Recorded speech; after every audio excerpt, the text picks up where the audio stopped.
Jason Carter never thought his life would spiral a nightmare. He was just an ordinary mechanic in New York, working long hours at his auto repair shop, saving up to expand his business. He had no enemies, no criminal record, just a dream of making a better life for himself. But dreams can shatter in an instant at times.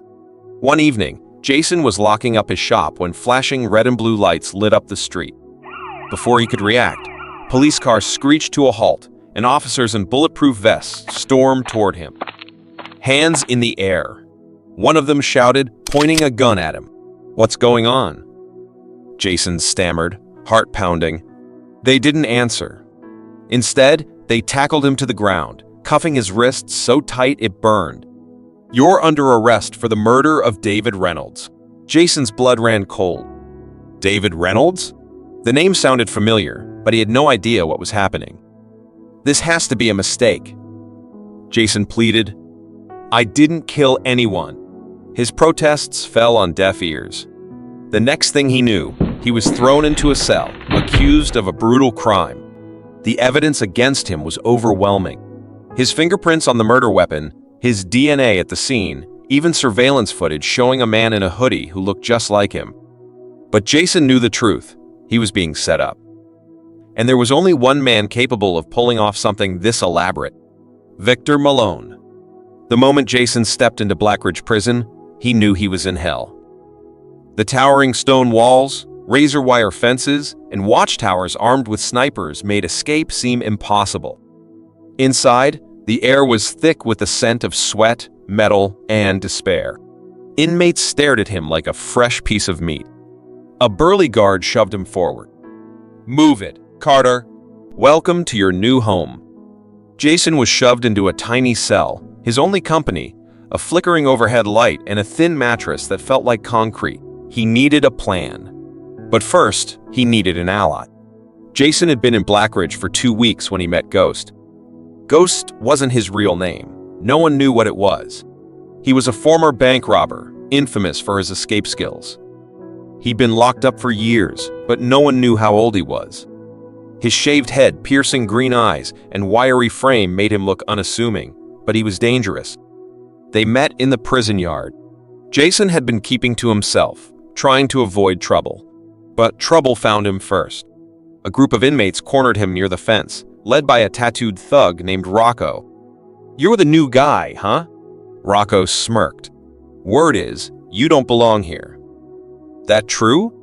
Jason kept his voice steady. "I didn't kill anyone." The other inmates laughed. Yeah, everyone's innocent in here," Rocco said, cracking his knuckles. "But see, in Blackridge, if you don't belong to a crew, you're nothing. You either join us, or..." Before he could finish, a voice interrupted. "Back off, Rocco." Jason turned and saw Ghost standing behind him, arms crossed. Rocco's smirk faded. "This ain't your business, Ghost." Ghost took a step forward. "It is now." For a moment, it seemed like Rocco would fight, but after a tense stare-down, he backed off. Jason exhaled. He had just been saved by a man he knew nothing about. Later that night, Ghost approached Jason in the mess hall.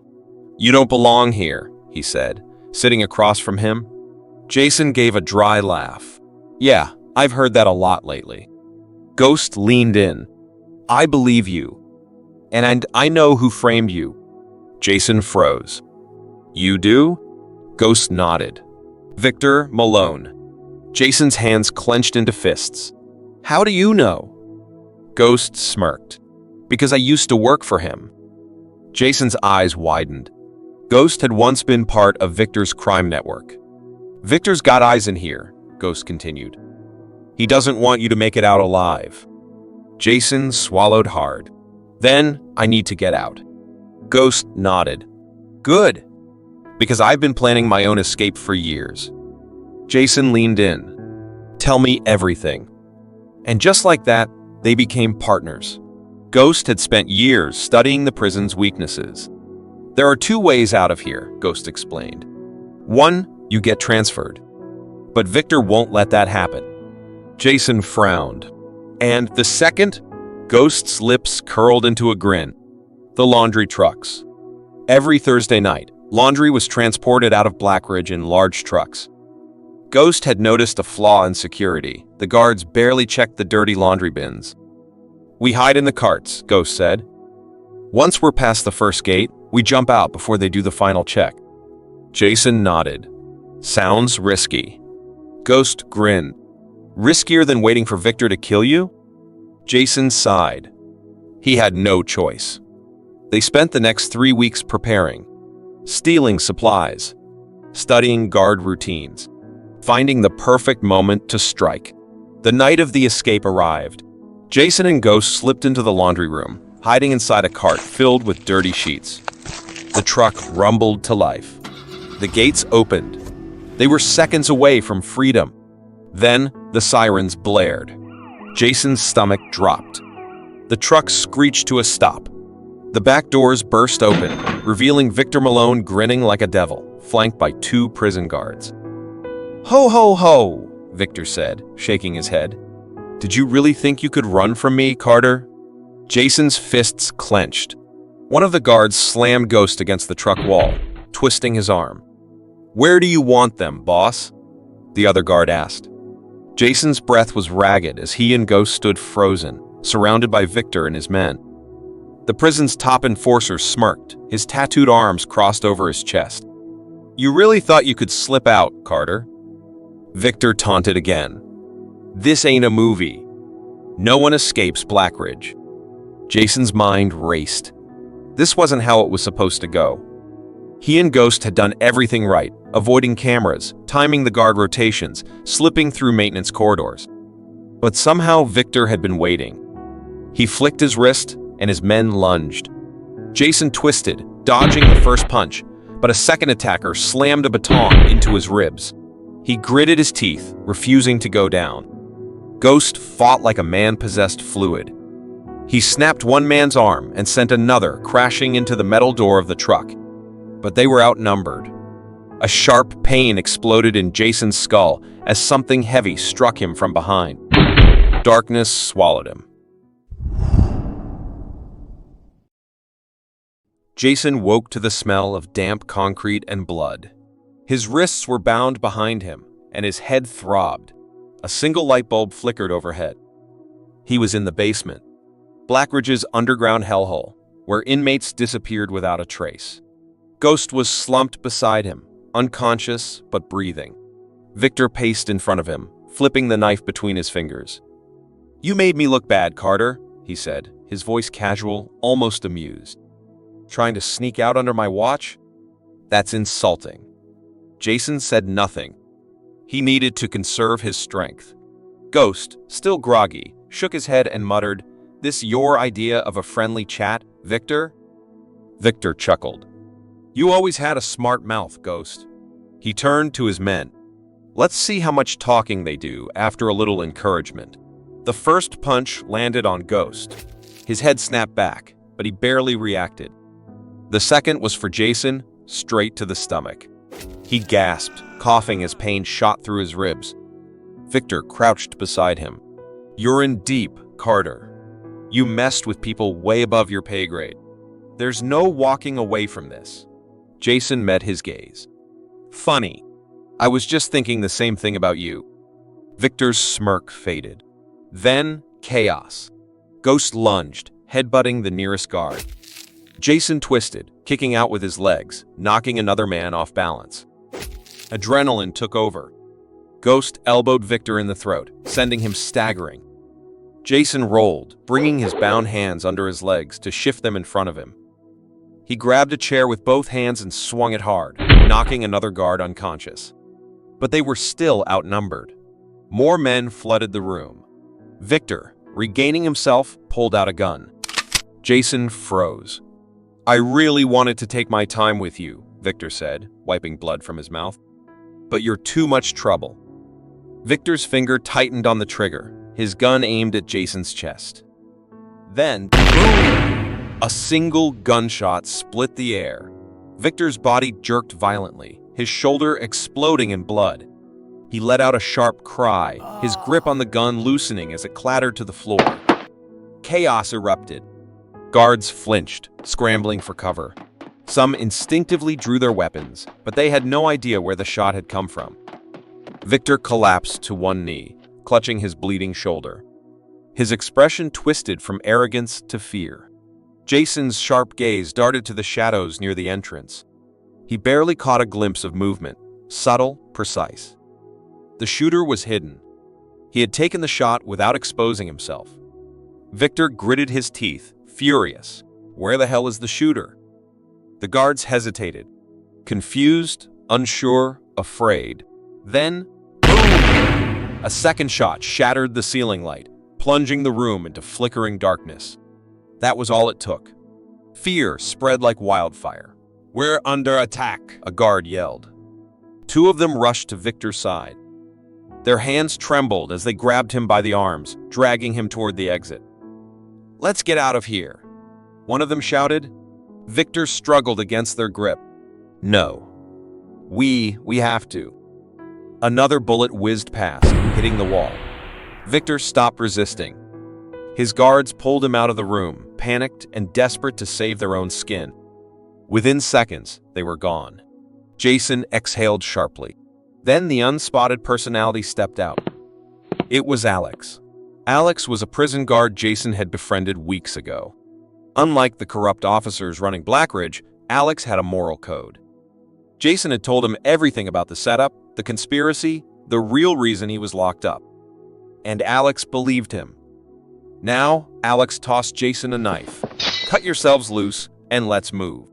I can only stall for so long." Jason didn't hesitate. He sliced through his bindings while Ghost grabbed Victor's gun. Jason turned to Alex. "How much time do we have?" "Not enough," Alex said. "The warden knows something's up. We have to go now." Jason nodded. "Then let's finish this." The prison alarms blared. Guards poured in from all directions. Jason, Ghost, and Alex ran through the corridors. Every hallway, every doorway locked down. Ghost shot out a surveillance camera. "This is getting messy." Jason scanned their surroundings. The laundry room. "This way," he shouted. They sprinted inside. Rows of industrial washing machines hummed. Jason pushed past them to a vent leading to the underground tunnels. Alex handed over a set of keys. "These will get you to the utility tunnels. From there, a maintenance shaft leads outside." Jason gripped his shoulder. "You're not coming?" Alex shook his head. "If I go, they'll know I helped you. I can do more from the inside." Jason didn't like it, but there was no time to argue. "Thank you." Alex gave him a sharp nod.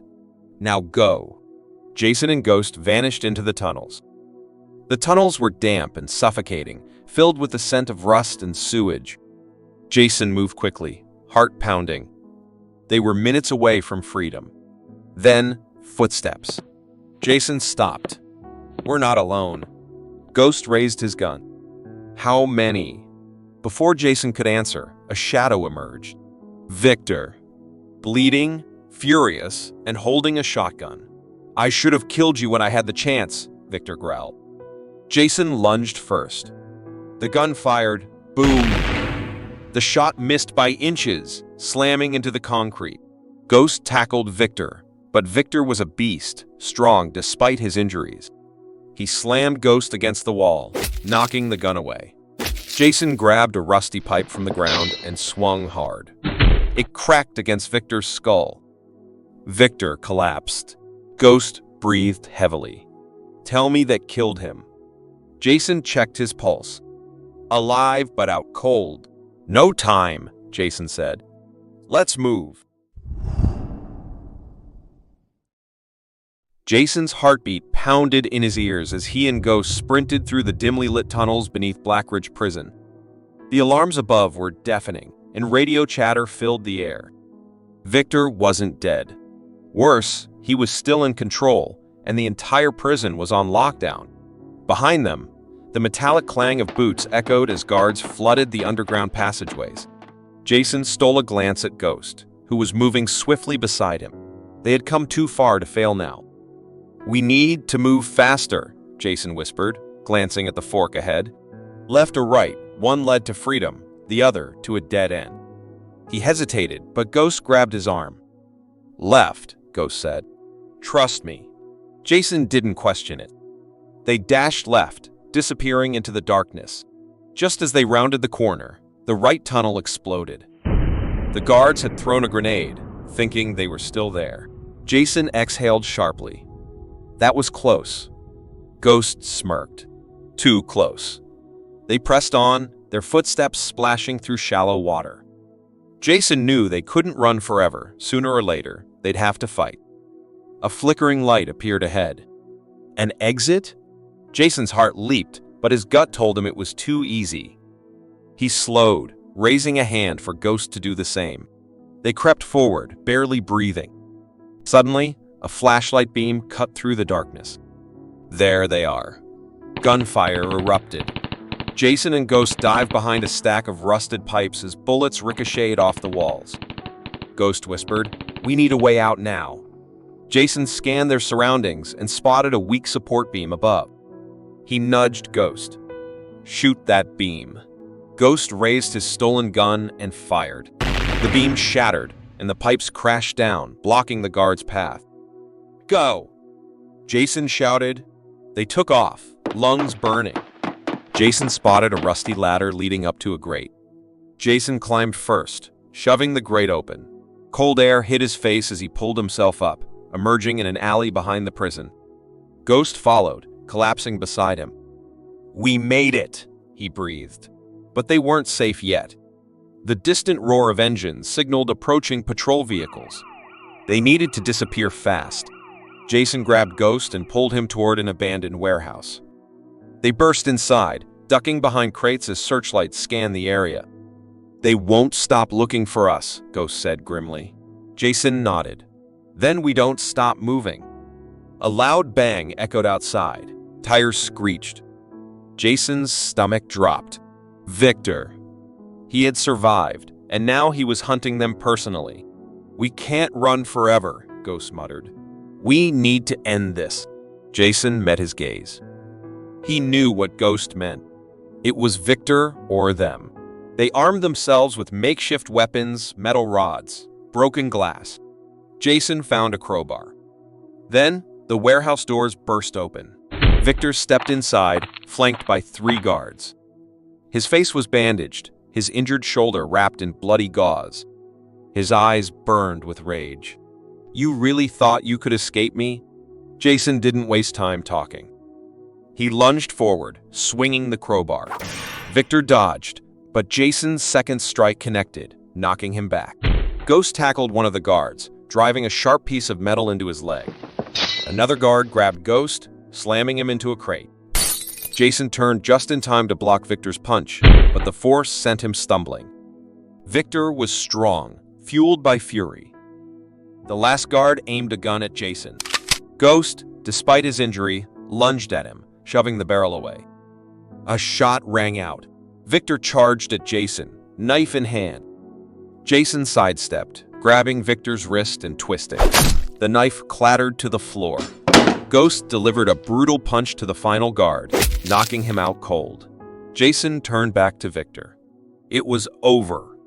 Victor wheezed, clutching his injured shoulder. "Kill me," he spat. Jason shook his head.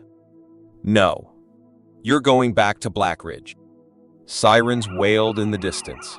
Alex had kept his word. He had alerted the authorities, making it look like Victor was the one who had helped them escape. As police flooded the warehouse, Jason and Ghost stepped back. They had done it. They were free. As dawn broke, Jason and Ghost disappeared into the city. A new life awaited them, but they would never forget the price of their freedom. Thank you so much for watching that video. If you enjoyed the story and want to see more, don't forget to hit that subscribe button and turn on notifications so you never miss a new upload. And if you loved what you saw, leave a comment or share it with someone who might enjoy it too. Thanks again, and I'll see you in the next video.